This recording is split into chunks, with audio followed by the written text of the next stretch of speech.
So I just won the WCQ here in Belgium. Very, very cool. Also got this with Kashtira. Shout out to Team Hermelijn, of course. Awesome team. Also shout out to Zero Damage Gaming. Of course, I used my beautiful deck box all day and used my beautiful mat all day. However, I will be doing the profile, of course, on the top mat, so you can enjoy that. Be sure to like, comment, subscribe for more competitive Yu-Gi-Oh content, I guess. So list's really basic. We have triple field spell. We have one terraforming because you always want to open this. We have the triple Kashtira because it's a good extender. And if they like imperm your unicorn and you're fine. Same story with Birth. Also Birth is like everything. This is the only reason the deck is actually good is because of all the follow-up that this creates. If they were to like ban this, I think the deck would become awful. Then we have triple Fenrir. Well, it's the best thing going into boards and also it's a great extender, especially if you have Birth. Triple unicorn. This is the best play starter, especially because this variant of the deck is always going to go Arise Pause. You'll see why. Then we have a 1 of the Scareclaw because it's to out absolutely everything. And then 2 of the Rise Heart. Again, you want to be Arise Pausing. I'm also playing Desire, so I don't want to lose this. And also against like Diablosis from your opponent, you don't want to lose any of this. 2 does feel correct. It can also awkwardly be an extender, like plus Birth. It makes like a bunch of combos. Then triple Prosperity and also 2 Desires. This is absolutely crucial. Kashtira doesn't have enough starters, which is something I noticed. I actually, on the Friday before this event,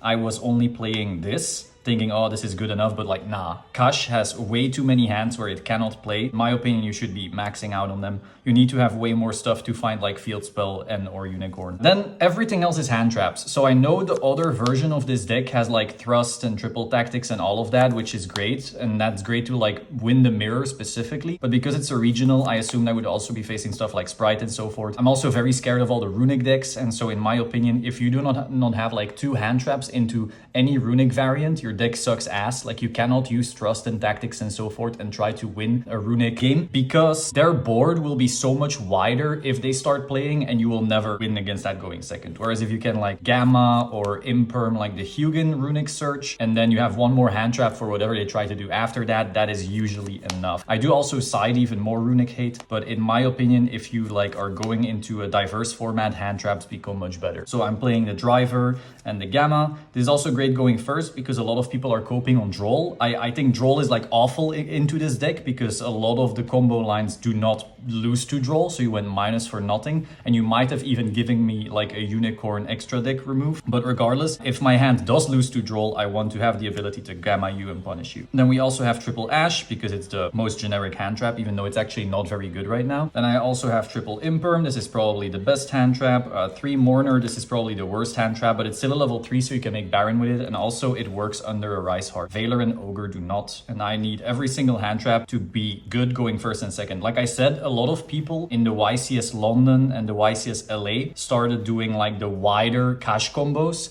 which meant a lot of people would now be playing Nib. So I was always just Arise passing. This is also why you do not see Big Bang in this deck. I was actually still playing Big Bang on Friday. Lost me games just being a brick. And if you're Arise passing, Big Bang is like fine, but then you could still lose on like Imperm on your Rise Heart and like randomly not even be able to reach Arise Pause. So I would much rather have Banish Fenrir from the Rise Heart. And that way, if you still have Bird, if they have Imperm on that, you can still end on Kashtira Arise Heart. Finally, triple Book of Moon because Book of Moon is crazy in the mirror, and also it's something that's good going first and second. So as you can see in my non-engine, except for Gamma, they're all great both first and second, meaning if I make a board that's Arise Pass, the backup is really good. Whereas if I was playing like TTT, Thrust and all of that stuff, my backup would suck ass and I would be forced to do all these bigger Diablosis lines, which play into Nib, which is something I thought like everyone would be playing right now. And also by not having to play Big Bang and Prep and Ogre and so forth, you also have less brick rates, which is very important to me because I do think this deck is overall like a pretty bricky mess. So being able to go triple Prosp and 2 Desires makes that a little bit better. For the extra, I'm playing the triple Arise Heart because it matters in the mirror, 2 Shangri-La because it matters in the mirror, 2 Zeus because it matters in the mirror, 1 Diablosis, 1 Armed, only 1 Big Eye. This is usually going to be the thing that they take, but that's fine. You can play without it. 1 Baron. This thing is very important. We're playing 6 level 3 hand traps, which means in a weird grind game, this can often be the difference between winning and losing, especially the mirror. I'm playing playing one Lingaribo because I was afraid people would Ibli lock. Not necessarily in Cash, but even that they might have because YCS LA was won by Paulie with Ibli in his side deck. But then a bunch of Sprite players also started playing Ibli again, and Sprite cannot even take your extra deck, so one was enough. And then if I wasn't, you know, in a situation where I could be Ibli locked, it's just an easy prosp target. One Goliath because Runic exists, and Runic will just pop your Arise Heart if you don't have that under there. Garura, similar story, just something to add. And then Omega because if you Gamma your opponent's Ash on the field spell or on Terraforming or the Droll or something, and now you have Gamma and Driver on your board, you cannot actually do Kashtira combo. So you just make this, rip their hand, and now you can actually combo because your field is cleared again. Finally, my side deck, 2 Cosmic and 1 Duster. I wasn't really respecting back row too much because I felt Kashtira as a deck already plays through that very well. Like you have Fenrir, attack, pop a Floodgate if you have to. You have the Armed Dragon thing. You have a Rise Heart if you go first. You have Zeus access very easily. So I was like, back row, fuck it. This will be enough.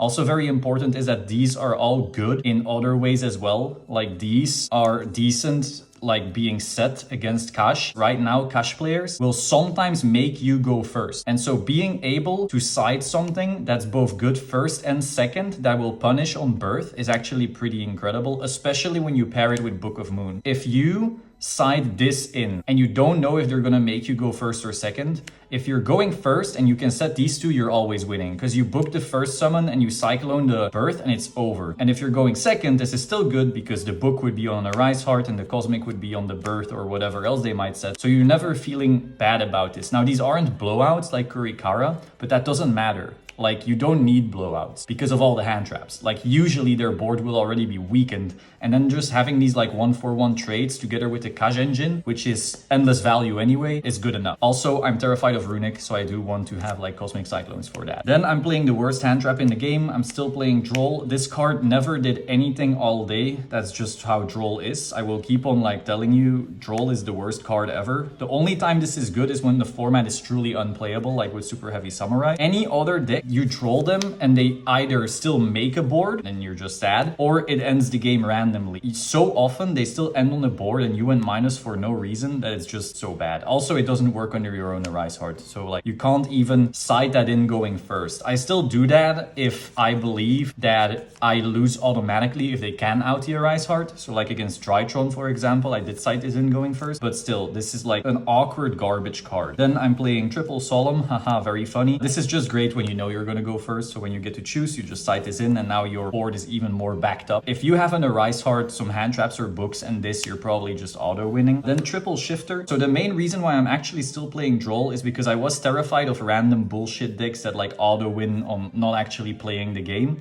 So like Drytron, like Dark World and so forth. So I really wanted to have like 6 cards that automatically win those matchups. Triple Droll and Triple Shifter because I was very confident then that I could never lose that. And of course, Shifter in general is just great. And also sometimes, but not all the time, stop the branded, puppet lock, whatever the hell. And then Triple Dark Ruler. This card is kind of shit in this deck because you have so many hand traps, but it was for Sprite because like if you go up against Sprite Runic, especially like Evil Twin Sprite Runic, if they get to resolve their board, this is the only thing that can kind of stop them. But even then, like if they have enough Runic backup, it's not even enough. It's very hard, but I was thinking like if I open only 1 hand trap plus this, I can probably beat Runic. Whereas if I open just 1 hand trap and whatever else, I'm probably not beating Runic. So for that reason, this also works against like other random craft, Runic Naturia with Naturia Beast and so forth. That's also why I wanted to be able to play this. But overall, this is definitely like one of the more awkward cards together with Droll. I think all the other cards were broken all day, but this and Droll were like the weaker ones. So that was the first place Kashtira deck. I hope you found this very interesting. Be sure to like, comment, subscribe, and I will see you soon. Ciao.